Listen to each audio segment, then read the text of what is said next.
Good afternoon and welcome to today's webinar, Understanding and Applying the Teacher Evaluation Rubric.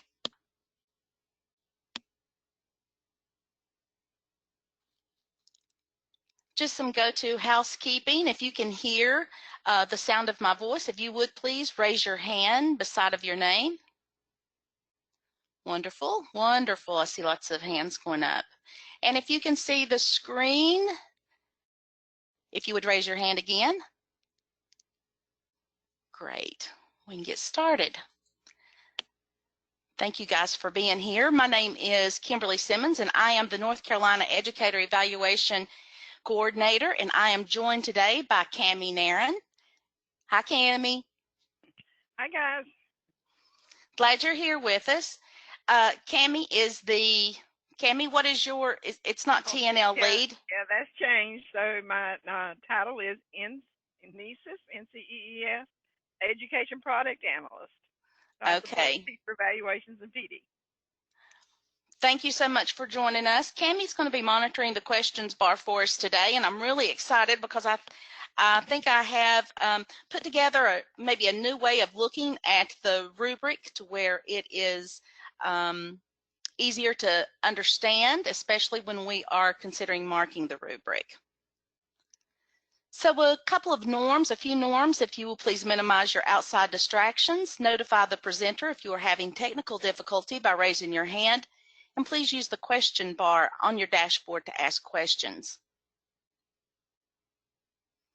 You will receive a follow-up email, which is scheduled for 24 hours after the end of this webinar. Within that email, you will receive a certificate of completion, a link to a recording of the webinar, and also a link to a NCEES feedback survey. And we strongly encourage you to complete the survey so we can better provide you support for NCEES as we move through the year.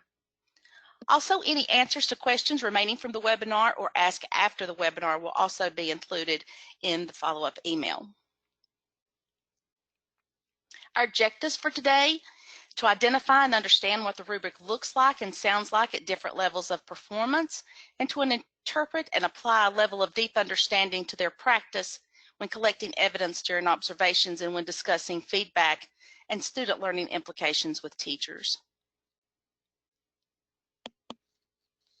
So the North Carolina Teacher Evaluation Process Manual is your best resource for NCEES and understanding the rubric and how to use it correctly. Throughout the presentation, I will identify page numbers from the manual where information may be found. The rubric for evaluating North Carolina teachers is the focus of our webinar today. The rubric is on page 23 of the manual and is linked in the chat bar. You should have 3 links in the chat bar that you received with the welcome message when you logged on today.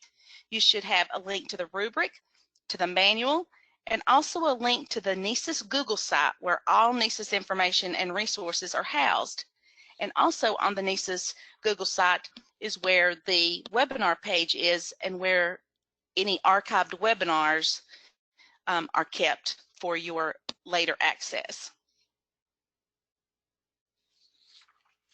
So here we have the teacher evaluation process one-pager that can be found on page 21 of the process manual.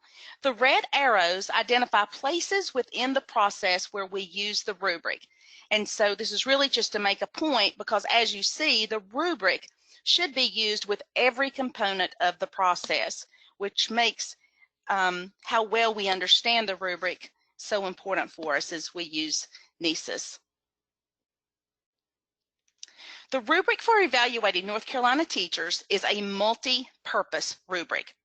Throughout the year, the same rubric is used for 3 different purposes.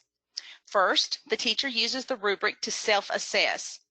Then, for observations, the rubric serves as a tool for providing formative feedback and a data container for the principal or assistant principal to collect and inventory the teacher's actions and behaviors throughout the year. The rubric is also used as a coaching tool for observations. The descriptors within the rubric provide talking points to support teacher growth. Then, at the conclusion of the year, the rubric is used again as a tool to provide final ratings on the summary rating form, which serves as the summative evaluation of the teacher's practice throughout the year. So 1, to inform, 2, to collect data and support growth, and 3rd, to complete the summative evaluation at the end of the year. It is critical that we understand how to use the rubric differently with each purpose. So users of NCEES have the most difficulty understanding the difference using the rubric for classroom observations and the summative evaluation. Remember that observations are a series of formative assessments that inform the summative evaluation at the end of the year. Some of the confusion stems from using the words observation and evaluation interchangeably, when they mean very different things, by definition and by practice within the NCEES process.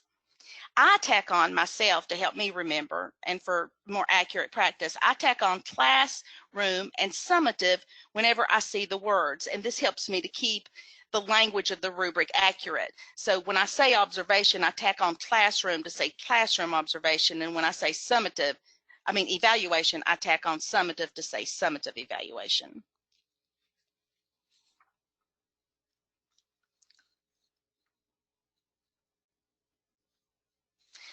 So now that we understand the multi-purposes of the rubric, the 3 multi-purposes, let's focus on the components of the rubric, beginning on the left side. You see a red arrow which points down to the observation column, and this identifies the likelihood of seeing the descriptor during an observation. So I see here that only this 3rd row of descriptors would be identified as a descriptor that I would see during an observation. At the top of the screen where it says Standard 1, Teachers Demonstrate Leadership, that is our standard. Then below you have your element. For this one, it's Teachers Lead in Their Classrooms. And then you see Developing, Proficient, Accomplished, and Distinguished. These are our rating categories, and you're going to hear me say this numerous times, but these rating categories for the self-assessment and the observation are just that. They're just rating categories. It's where the descriptor falls on the rubric. We're not rating teachers during the self-assessment. We're not rating teachers during the observations. Rating teachers, rating elements and standards, that is reflective in the summative evaluation at the end of the year. And then, of course, down below, the evidences that you check, those are descriptors. Understanding the element, which is so important. You see here, this is 4A. Understanding the element provides a context for the descriptors below the element. The element description should be the lens that you use to interpret the descriptors within the rubric.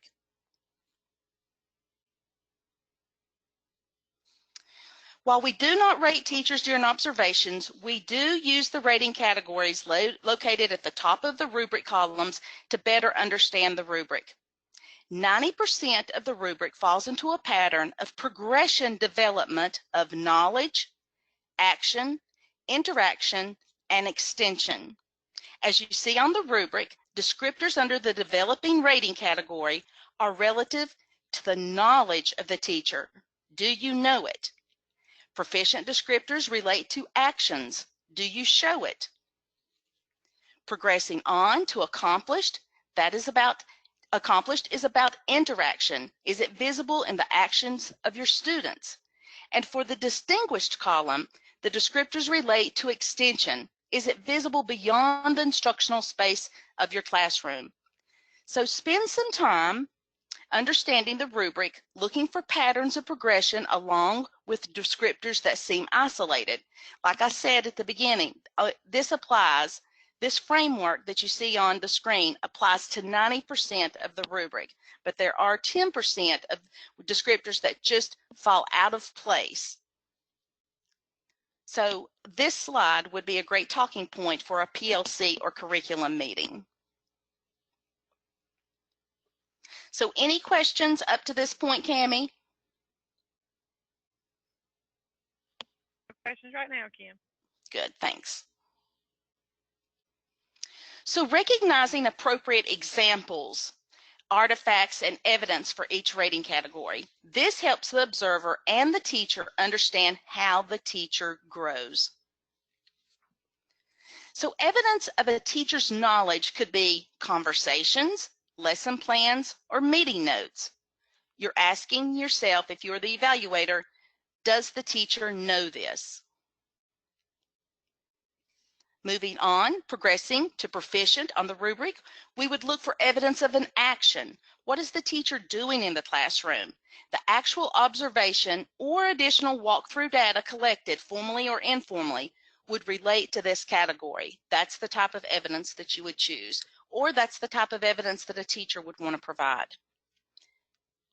Moving on, evidence of interaction could be student work as a result of the teacher's instruction.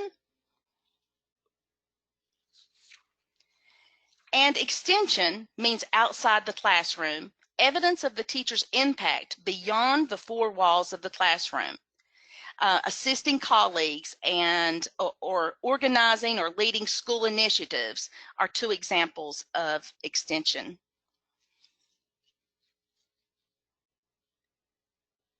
By recognizing this framework within the rubric, teachers and administrators can more accurately identify evidence to support marking descriptors during the observation and post-observation conversation.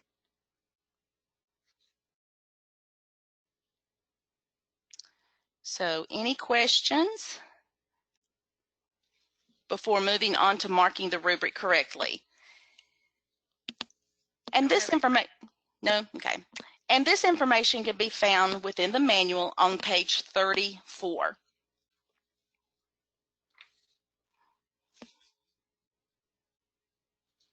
So as mentioned earlier, the rubric is used for teacher self-assessment. The self-assessment is to inform the evaluation moving forward. The teacher will complete a self-assessment based on the rubric for evaluating North Carolina teachers in preparation for the pre-observation conference. The self-assessment is a personal reflection about one's professional practice to identify strengths and areas of improvement, conducted without input from others. Now, I want to emphasize this. A self-assessment should be completed without input from others. Purposes of the self-assessment are to clarify performance expectations, to guide discussions about goal setting and professional development and program needs, and to provide input to the final end-of-year ratings. The teacher should complete the rubric by checking the descriptors that characterize strengths and consider descriptors that have not been checked as areas for improvement. The teacher shall measure his or her own performance at the beginning of the year and reflect on their performance throughout the year. So a couple of things to note here. First, the teacher may update and change the self-assessment throughout the year whenever they choose. And second, a teacher may choose to share their self-assessment, or a teacher may choose not to share their self-assessment. If the teacher chooses not to share their self-assessment, then it will be up to them to provide information from the self-assessment when you're having the pre-observation conference with your principal.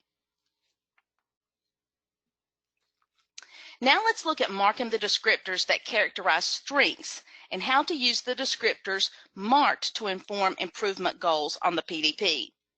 So here we see standard 1, teachers demonstrate leadership. You would read each descriptor across all rating categories and mark the ones that are reflective of you and your teaching practice. On the screen, you see both descriptors were marked in the developing category, no descriptors marked in the proficient category. However, moving on across the rubric, 2 descriptors are marked in the accomplished category and 1 marked under distinguished. When marking descriptors, you mark all that apply to you regardless of the progression, regardless of where they're located. What would be helpful here is if we could just remove the rating categories from the rubric when used for the self-assessment and just focus on what the descriptors are actually saying. So let's look closer at the check descriptors. We have understands how they contribute to students graduating from high school, uses data to understand the skills and abilities of students, establishes a safe and orderly classroom, evaluates student progress using a variety of assessment data, creates a classroom culture that empowers students to collaborate, and encourages students to take responsibility for their own learning.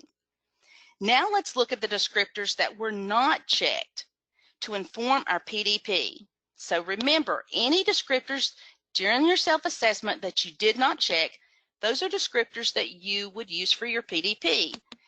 Here we have, takes responsibility for the progress of students to ensure that they graduate from high school, provides evidence of data-driven instruction throughout all classroom activities, communicates to students the vision of being prepared for life in the 21st century, uses classroom assessment data to inform program planning, and empowers and encourages students to create and maintain safe and supportive school and community environment.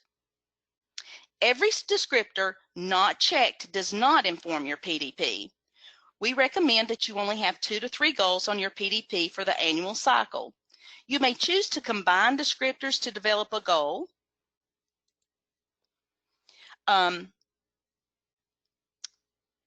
Or you can just use one. So this descriptor states, provides evidence of data-driven instruction throughout all classroom activities. But we could also combine that descriptor with uses classroom assessment data to inform program planning. This combination works perfectly since the evidence from the first descriptor could be used to inform program planning as noted as in the second descriptor. So I could create a goal, a PDP goal that states provide evidence of data-driven instruction throughout all classroom activities to inform program planning. That would be a good PDP goal for me based on this small portion of the teacher self-assessment.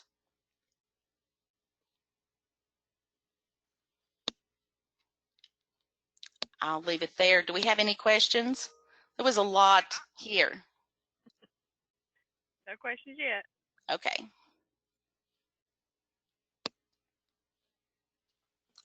Now let's shift to marking the rubric during observations. This information can be found on page 34 of the process manual.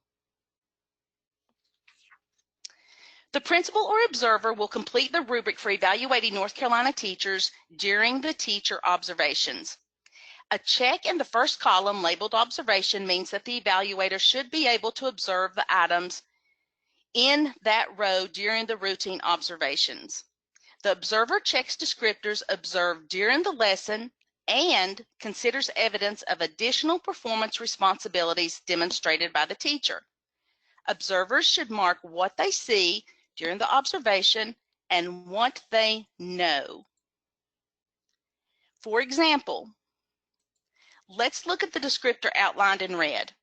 If I know this teacher plans her lessons based on numerous assessment data because she shared the data with me during a conversation we had earlier in the year, I can mark the descriptor stating evaluate students' progress using a variety of assessment data. I didn't observe the teacher analyzing the data. However, based on our conversation and the data and analysis that she shared with me, I have evidence to mark the descriptor. So again, it's what I see during the observation and what I know. Now, I like to, when I'm having a discussion with educators across the state, when they're trying to determine if they know something, I ask them if they have evidence of it. So it's what you see in the classroom where you gathered evidence from the classroom observation, but it's also what you know about the teacher. But to know something, you should have evidence. And a conversation is considered evidence. So if the observer is not able to mark any of the descriptors for an element, then the not demonstrated column is used. In such case, the observer must write a comment about what was observed and suggestions for improving performance. During each post-observation conference, the principal and teacher discuss and document on the rubric the strengths and weaknesses of the teacher's performance during the observed lesson. So when completing the observation rubric, disregard all labeling that applies to the summary rating evaluation process, and this includes the column headings. And this comes directly from the manual. I literally flipped it and put it in here so that we could see it. Developing proficient, accomplished, and distinguished, as well as the ... and notations. These are only relevant at the time of the summary rating at the end of the year. Also, the next bullet, check descriptors for actions that are observed during both the classroom observation and the observation cycle period. This includes all elements, not just those marked as visible during the observation. So when I go in for an observation, I am looking for the ones that are identified to be observed during the observation, but I can look for the other descriptors as well. There is no obligation to a left to right progression within an element row. Check what you see and check what you know to be true. Also, write detailed comments and feedback in the comment boxes, and check additional element descriptors if the post-conference discussion and/or artifacts warrant doing so. So this is another conversation that, and another topic of question that I get a lot, and that is, can I still mark descriptors during the post-observation conference? And the answer is yes, yes, yes. That is a great time for you to collect information from your teacher, from the conversation that informs you marking a descriptor. So if we continue in the manual to page 35, and I've did a screenshot here again as well, we have clarification for what we mean when we say the observation cycle. The observation cycle period is the portion of the instructional calendar that precedes the completion of the observation rubric during a classroom observation. Response to family concerns, element 2E, observed during an open house on February 11th should be noted on the March 14th observation rubric. That happened within the time that I would, from the last observation till this observation. Anything that happens during that time, that's what I mark in the rubric. Procedures for collecting teacher practice data throughout the year on the observation rubric differ from those required at the time of the summary ratings, are to be determined at the end of the year.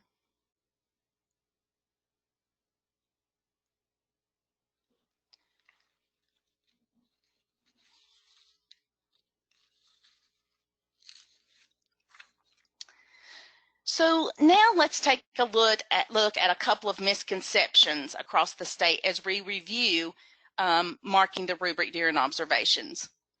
So if I don't see it in the classroom, I don't mark it on the rubric. No, of course, this is false. You may, not only can you, it's mark what you see and what you know, you may even mark descriptors after conversing with the teacher. Again, I mentioned that about the post-observation conference. And because the conferences are such a great time to gather data to inform your decision to mark the descriptors that were not evident during the observation event. And it also takes a lot of pressure off of the teacher to make sure that they display or model for you everything that they want you to know that they're doing in a classroom. They may come to the post-observation conference and maybe share experiences, share resources, share strategies with you that they used in the class prior to the one that you observed. And that's all evidence that you take that information that they share with you into consideration. Next, during observations, everything in the first column must be checked before anything in the next column can be checked. And this statement is false. While the rubric skills do build from a left to right progression during observations, the rubric is simply an inventory of documented actions. So during observations, the left to right requirement, we do not use the left to right requirement. That is for scoring element ratings at the end of the year. During observations, we just mark any of the descriptors that are reflective of the teacher's practice. Post-observation conversations should be linked back to the descriptors, not the rating category. No one observation should fully inform a teacher rating.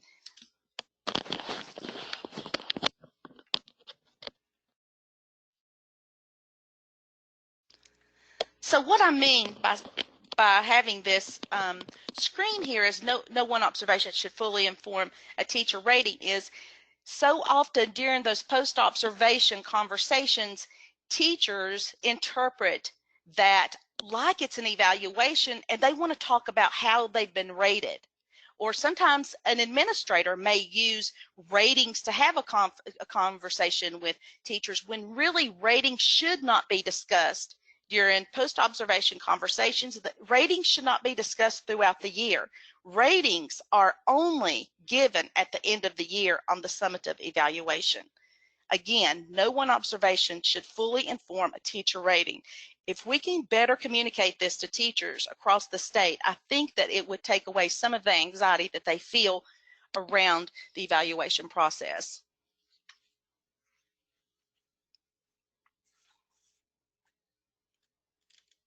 No questions yet, Kim. Okay.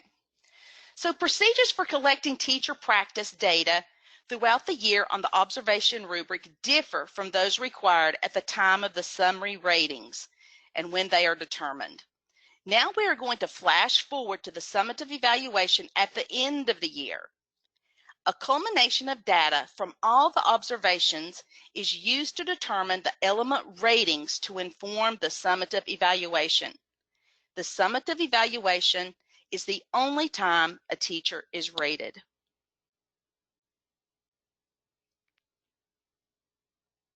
So there's two types of ratings at the end of the year on the summative evaluation. We determine the element ratings, which then inform the standard ratings.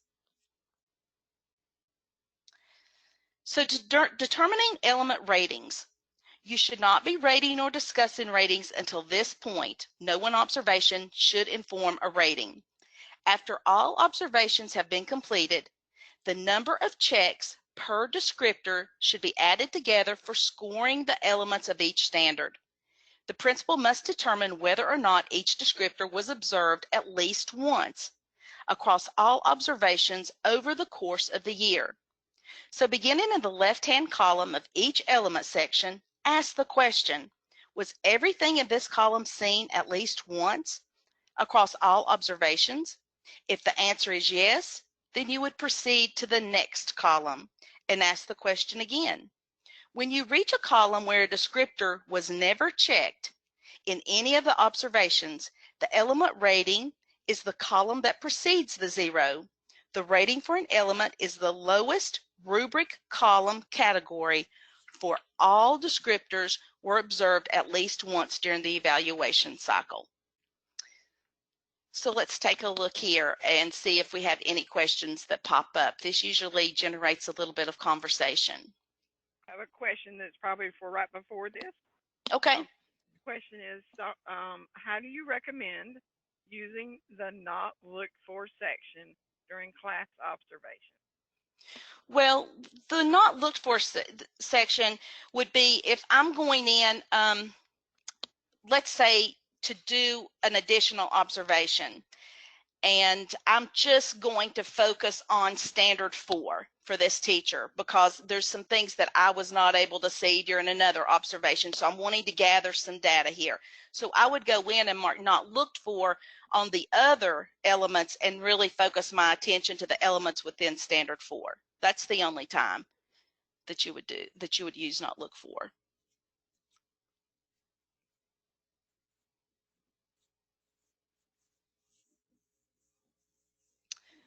Okay, that's all the questions we have. Okay.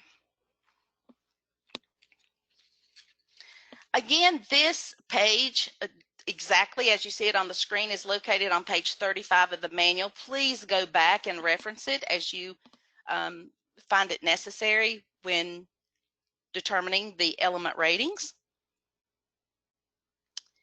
So here's a screenshot of the observation scoring summary from the NCEES online tool. And I just wanted you to see how that at the end of the year, we have the observation scoring summary, which tells us how many times a descriptor was marked throughout the year. So here you see in the developing category, understands how they contribute to students graduating from high school. That was marked twice.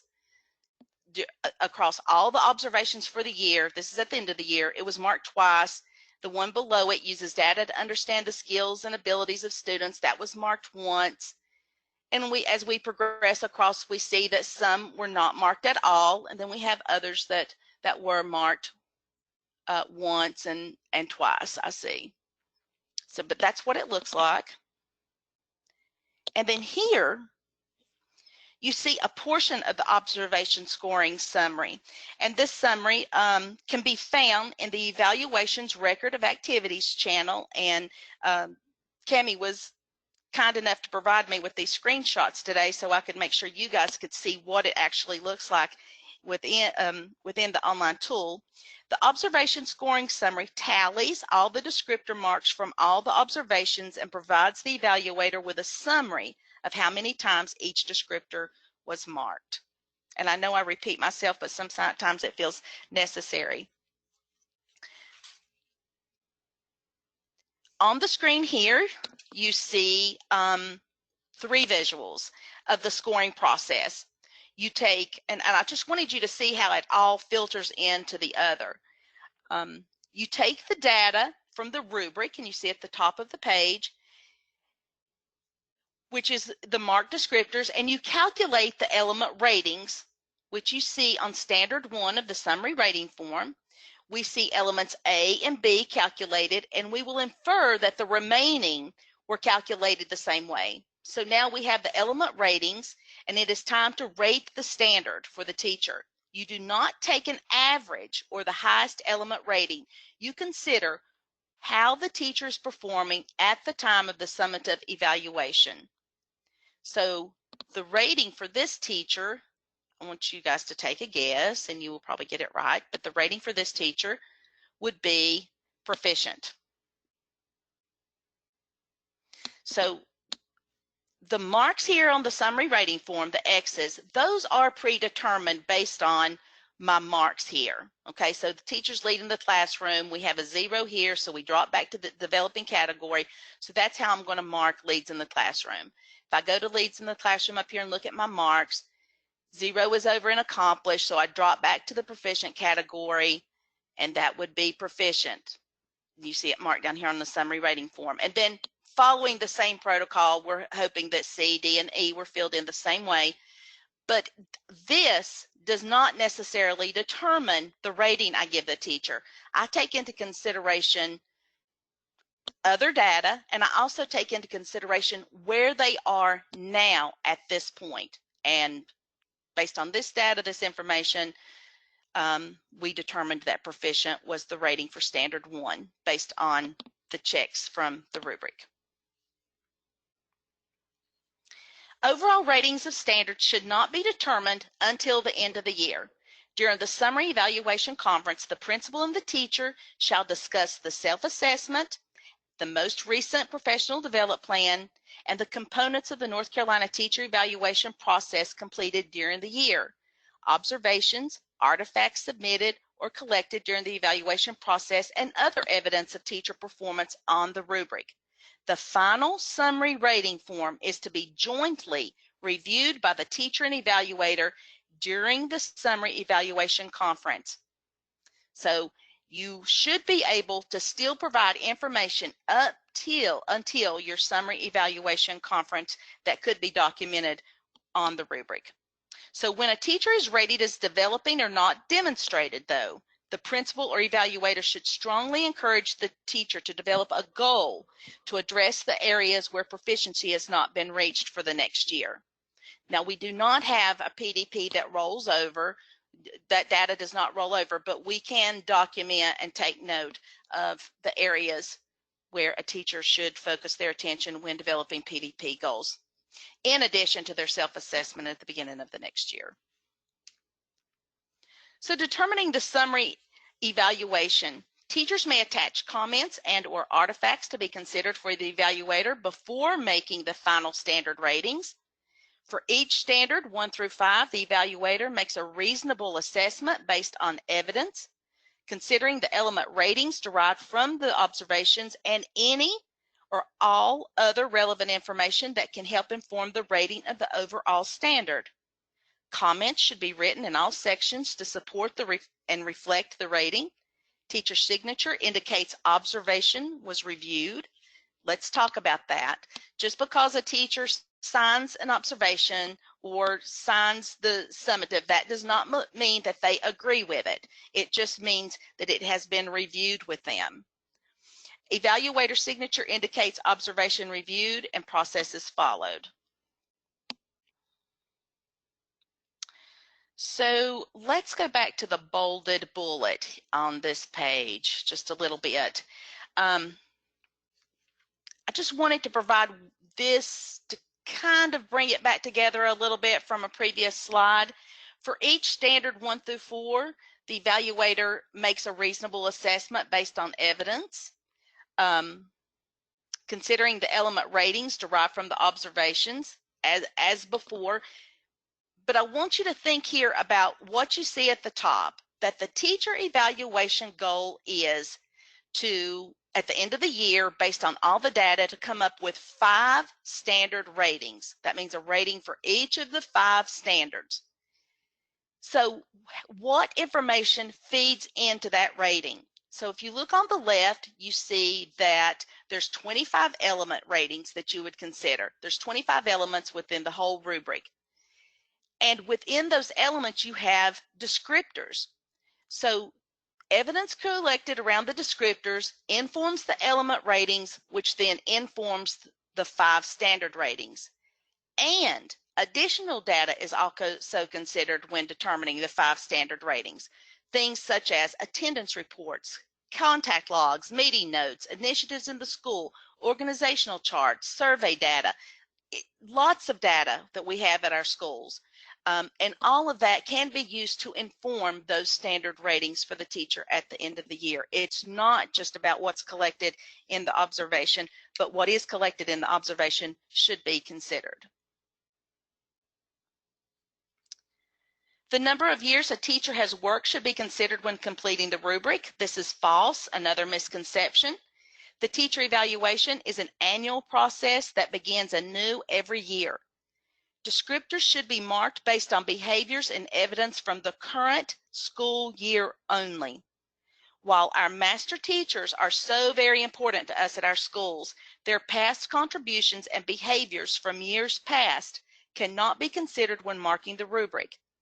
Novice teachers as well should be observed without bias to their lack of previous experience. During post-observations and summative evaluation conversations, feedback should be given using the language of the rubric to frame discussions about practice. Using the language of the descriptors will ensure a more accurate and reliable interpretation of the rubric. So let's consider the post-observation conference. Look at Standard 1, Element A. Teachers lead in the classroom. Let's consider a scenario where you're observing a teacher. Let's say Mrs. Eldrith, it's Mrs. Eldrith's class. And during this classroom observation, you notice a group of young ladies that are not paying attention. They're not engaging in the conversation of the class. And the teacher doesn't address the young ladies or their disruption to the class learning. So when discussing your observation with the teacher, you might choose to describe what you observed, then relate directly back to the rubric. For example, I noticed 3 young ladies sitting in the back row. They were not paying attention and did not engage in the conversation or activities of the class. How do you ensure a safe and orderly classroom? How did you evaluate their progress during the lesson? How do you know the students are progressing? Whenever possible, use the language of the rubric when providing feedback. Which brings me to this resource, and I hope you all are already familiar with it. But this Questions for Post-Observation Conferences and Summative Evaluation document provides questions for teacher reflection using the language of the rubric. And the questions are organized in standards and elements. And this tool helps to create a common understanding of the standards and the elements, not just as questions to ask during those conversations, but also helping us understand what are we really looking for during these observations and during these evaluations at the end of the year. So questions, and while we're seeing if those are coming in, here is the bit.ly at the top of the page, NCEES-support. This is to our NCEES Google site where you can find all of the resources and information around NCEES. Questions, Cammie?